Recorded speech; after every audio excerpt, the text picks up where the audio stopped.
J'ai commencé à chanter ça, je voyais un ange du Seigneur venir, et il y avait une sorte de gong, et l'ange a frappé. Pam! Il m'a regardé, il m'a dit, c'est ton temps, c'est ta saison qui commence.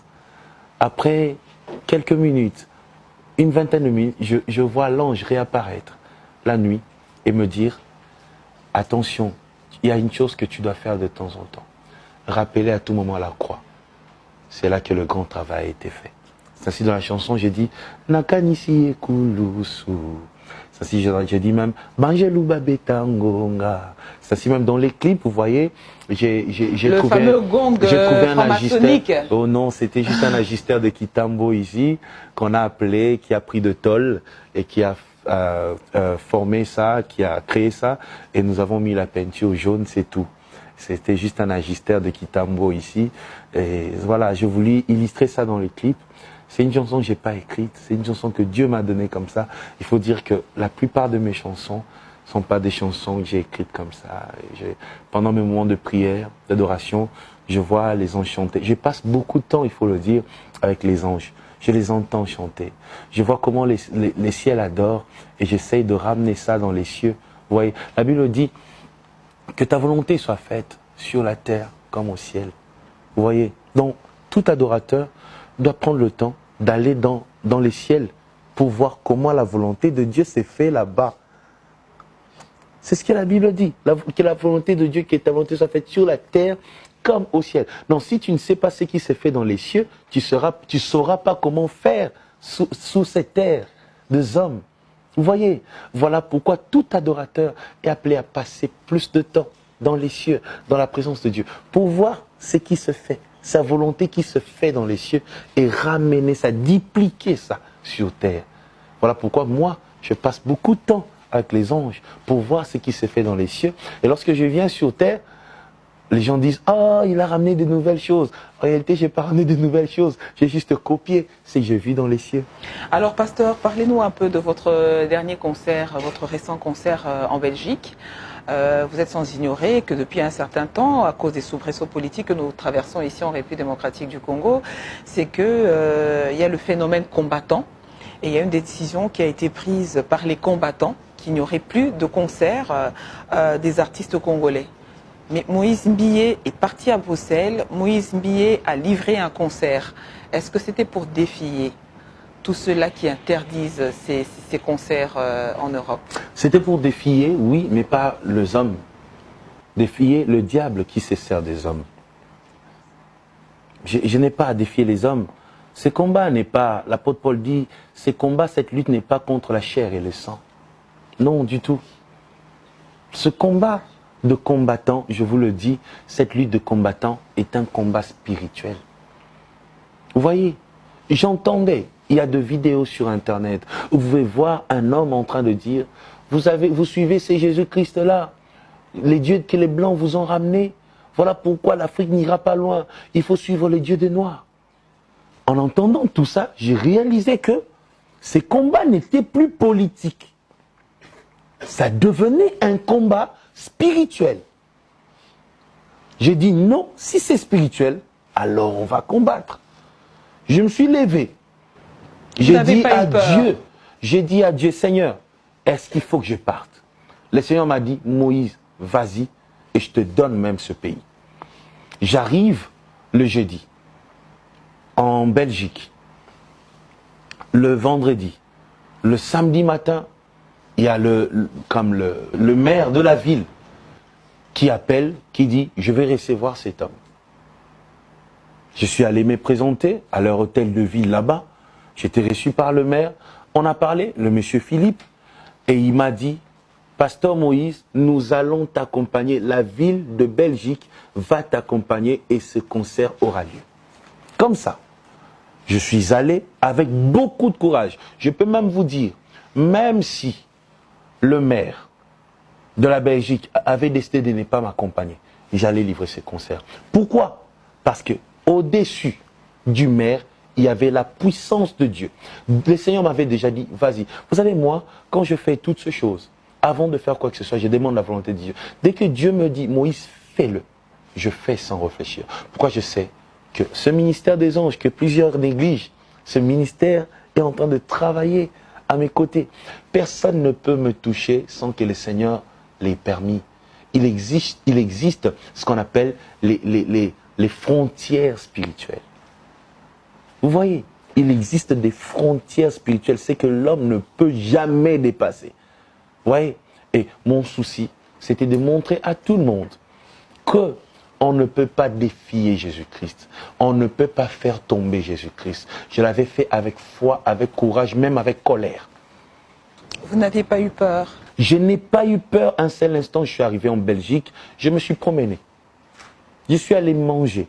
J'ai fini, je suis allé voir mes pères, paix à son âme, le pasteur Moutiébélé. Gloire à Dieu pour moi. J'ai bénéficié de sa prière, je crois, 4 semaines avant sa mort.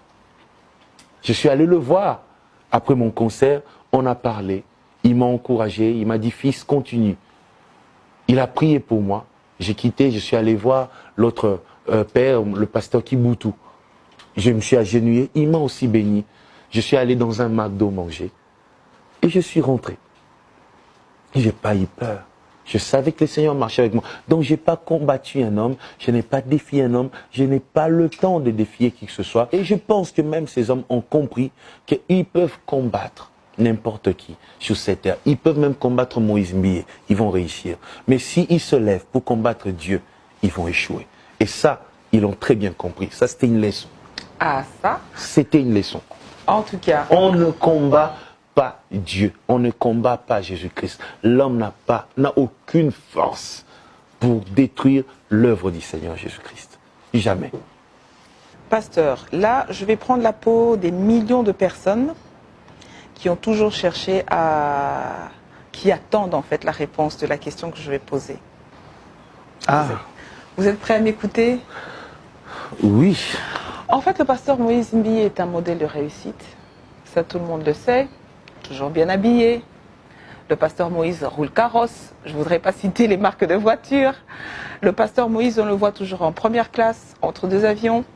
Le pasteur Moïse a des villas à Gombe, des chantiers. Je préfère m'arrêter là pour ne pas parler des comptes bancaires, parce que là, on me dira, mais madame, vous êtes allée fouiner, vous avez fait le travail d'une détective, qu'est-ce qui se passe? Mais il y a un problème. Le pasteur Moïse est toujours célibataire. C'est ça le problème. Comme diraient les Anglais, for what? Pourquoi il est toujours célibataire? Et est-ce que c'est un problème de choix? Est-ce que vous n'êtes pas dans l'embarras? Oh non. Un problème de choix? Non, jamais je peux être dans l'embarras parce que déjà, un serviteur de Dieu comme moi, je ne peux pas me mettre à commencer à regarder, essayer de choisir. Non, j'écoute Dieu. Un serviteur de Dieu comme moi, je suis orienté par le Seigneur. Dans le problème de choix, comme vous dites là, ça ne peut pas être un problème dans ma vie. Parce que c'est le Seigneur déjà qui m'oriente. Sa parole, ses révélations sont une lumière à mes pieds. Mais qu'est-ce que Dieu vous dit par rapport à votre mariage? Vous vous mariez quand? Mais tout le monde attend. Moi, je suis heureux. Pourquoi je suis heureux? Je vais vous dire aujourd'hui. C'est pas que mon célibat est un plaisir. C'est pas que c'est un bonheur. Mais je suis fier de moi. Dans quel sens?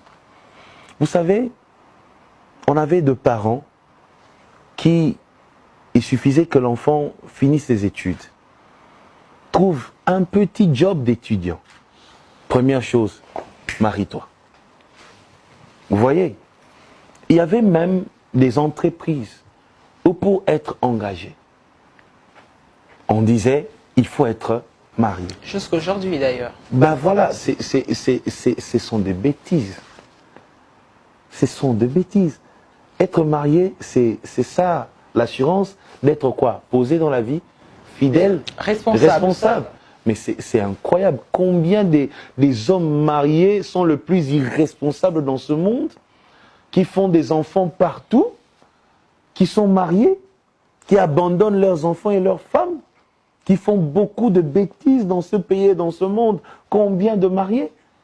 Le mariage n'est pas une garantie. Il faut être stable dans sa tête. Si tu es stable dans ta tête, ça va. Tu peux te marier comme ça. Il y a combien de divorces aujourd'hui à cause de ça? Vous voyez, il y a même des entreprises où on rejetait ceux qui sont compétents et on prenait ceux qui sont mariés. Voilà pourquoi nos entreprises publiques ressemblent à ce que nous voyons. Parce qu'on a engagé les mariés au lieu d'engager des compétents. Mais on dit que c'est une sécurité pour les hommes de Dieu, c'est une sécurité pour servir Dieu. C'est une grande sécurité. C'est une grande sécurité, Madame Bélise. Une grande sécurité, mais ce n'est pas une condition. Ça, je veux que tout le monde le sache.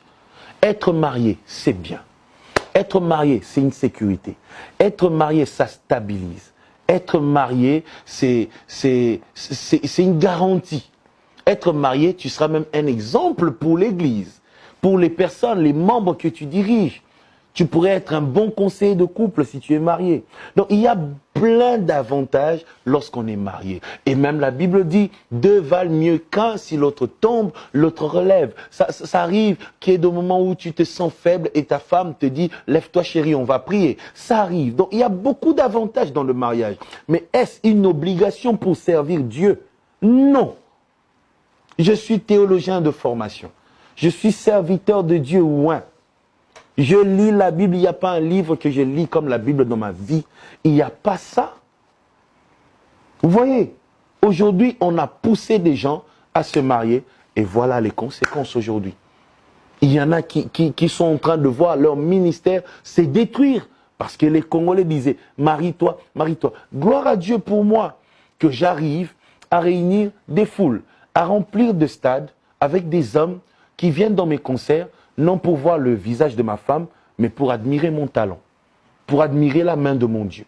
Bah, espérons peut-être avoir une place à vos côtés. Je bénis Dieu aussi parce que j'ai une église où il y a des hommes et femmes, des mamans de 90 ans, comme des jeunes filles de 13 ans, qui viennent non pour chercher la jupe de la femme du pasteur, mais pour bénéficier de l'onction sur sa vie. Jugez-moi pour mon onction. J'ai Dieu ou pas? Il y a de miracles ou pas? Mes prédications bénissent ou pas? Jugez ma musique par rapport à mon talent. Y a-t-il le talent ou pas? La qualité ou pas? Mais si vous prenez mon CD, vous regardez, oui, il y a le talent, mais il n'est pas marié. Attendez, attendez, laissez tomber. Laissez tomber. Est-ce que je ne me marierai pas? Je me marierai. Est-ce que je n'ai pas envie de me marier? Oh, je meurs d'envie de me marier. Quand? Ah, mais maintenant il y a une bonne chose. C'est que tout Congolais, tout enfant de Dieu, tout pasteur doit comprendre aujourd'hui. On ne se marie pas parce qu'on est âgé. On ne se marie pas parce qu'on a l'argent. On ne se marie pas parce qu'on a de villas à Gombe, comme vous dites. On se marie parce que Dieu a permis. Comprenez ça. Et ça vous éviterait beaucoup de dégâts et vous n'allez pas emmener beaucoup de vos fidèles dans les erreurs. Attention. Le mariage, c'est une vie.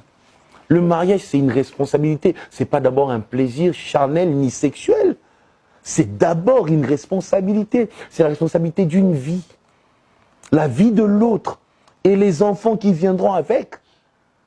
Et ça, on ne le fait pas. Parce que les gens en parlaient.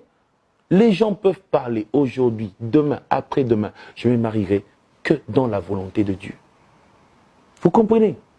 Après, si quelqu'un dit, je ne viendrai plus au concert de Moïse Millet parce qu'il ne veut pas se marier. Il y a beaucoup de musiciens qui sont mariés. Je ne viendrai plus à l'église de Moïse Millet parce qu'il n'est pas... il y a beaucoup de pasteurs qui sont mariés. Moi, dans mon église, il y en a qui viennent pour la grâce de Dieu qui est sur moi. Dans mes concerts, il y en a qui viennent à cause de mon talent. Et moi, je bénis Dieu et j'aime me retrouver face à ces publics-là. Qui viennent pas pour me dire, marie-toi, sinon on ne viendra plus. Non, ils viennent parce qu'ils vivent la main de Dieu. Et ça suffit. Je me marierai un jour. Je me marierai. Je ne finirai pas ma vie célibataire. Non. En plus. Non, je m'arrête là. No comment. Pasteur Moïse, artiste, vous êtes au studio. Vous préparez certainement un album. Oui. Est-ce qu'on peut connaître le nom de cet album? Triomphe. Triomphe, c'est le nom de... D'abord, Triomphe parce que j'ai connu pas mal de combats. Et avec Jésus-Christ, j'ai triomphé. Mais aussi, c'est parce qu'il y a eu un grand miracle dans ma propre famille. J'ai eu ma sœur qui, après 11 ans et demi de mariage, a eu un enfant. Et elle-même savait que c'était un combat. Elle a appelé son enfant Triomphe. Donc, Triomphe, D'abord pour rappeler les témoignages et triomphe, parce qu'avec Jésus, j'ai aussi triomphé dans mon parcours, dans certaines choses, peut-être pas encore dans le mariage.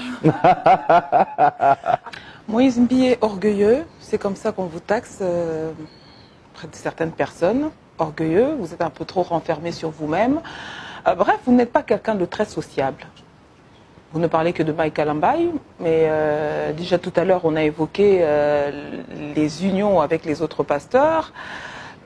Moïse Mbié orgueilleux. Vous vous reconnaissez dans cette assertion? Écoutez, j'ai des hommes qui m'ont soutenu à mes débuts. Vous devez comprendre ça. Et aujourd'hui, c'est plus facile pour moi de parler de ces hommes qui m'ont soutenu depuis mes débuts, qui ont cru en moi. J'ai eu des grands frères qui ont fait des séminaires sur l'héritage de l'Église, les héritiers, parce que juste Moïse Mbié est devenu pasteur. Qui ont fait des séminaires, on se pose même des questions si ces séminaires bénissaient l'Église, parce que ces séminaires parlaient que de Moïse Mbié. Et pourtant, aujourd'hui, je pense qu'ils ont tous compris que mon souci, c'était pas d'hériter l'Église, mon souci, c'était de servir Dieu simplement. Hériter, c'était pas mon objectif. Je voulais juste une place, un cadre pour servir Dieu. Ils m'ont taxé de tout. Après, il y a eu aussi des hommes vers qui je suis allé, qui ont refusé de m'aider. Parce que selon eux, j'étais tout ce que j'étais. Il y en a aussi eu qui ont vu le vent souffler dans ma vie, qui ont organisé des séminaires pour dire à leurs fidèles à quel point j'étais sorcier, j'étais marabout. Vous voyez? Après aujourd'hui, est-ce que je vais aller directement embrasser ces gens-là? Non. Je bénis Dieu pour tout ce qu'ils ont fait. Je suis guéri de toutes ces blessures. Mais après, je dis que je passe du temps avec ceux qui ont cru en moi, ceux qui m'ont fait confiance, ceux qui m'ont prouvé leur amour pendant mes moments de douleur, de moments de combat. Vous voyez? Et après, je me fais de nouveaux amis aussi, partout dans le monde où je vais, des hommes de Dieu. Alors, est-ce que c'est pour ça que je suis orgueilleux? C'est quoi l'orgueil? C'est quoi l'orgueil?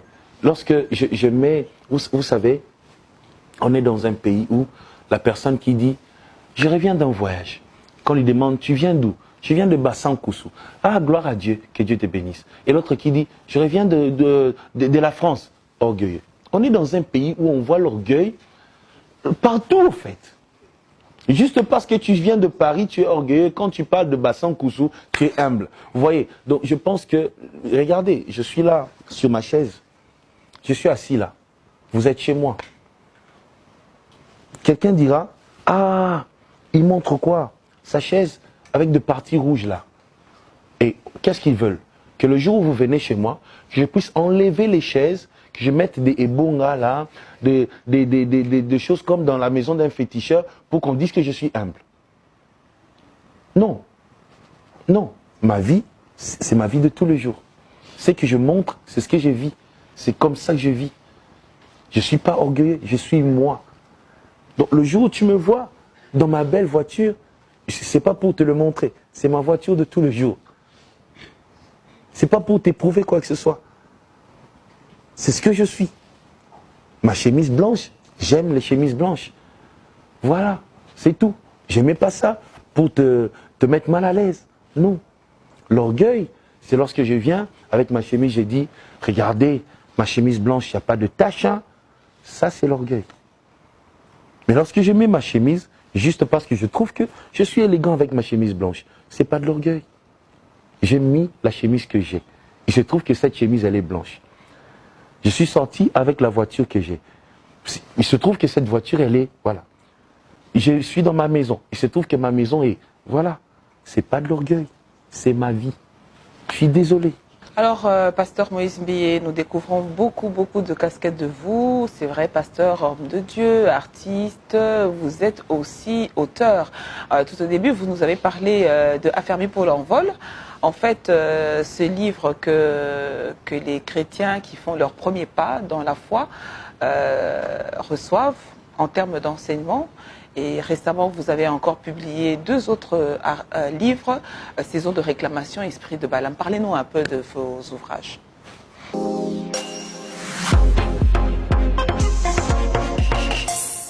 Si vous permettez que je profite de cette émission pour faire une petite promotion. Je passe généralement pas à la télé, alors je vais profiter. J'ai à ce jour 3 livres. Il y a Encore Affermi pour l'envol, qui est là un livre d'affermissement. Il y a plusieurs thèmes dedans, permettez, il y a plusieurs thèmes dedans où je parle de base de la vie chrétienne. Vous voyez, pour un nouveau converti, ce livre va t'aider à comprendre les vérités sur la sainte doctrine, comment marcher avec les seigneurs et comment évoluer surtout. Il y a des questions généralement que les nouveaux convertis se posent. Pourquoi je dois aller à l'église? Pourquoi je dois être membre de l'église? Pourquoi je dois être fidèle? Pourquoi servir Dieu?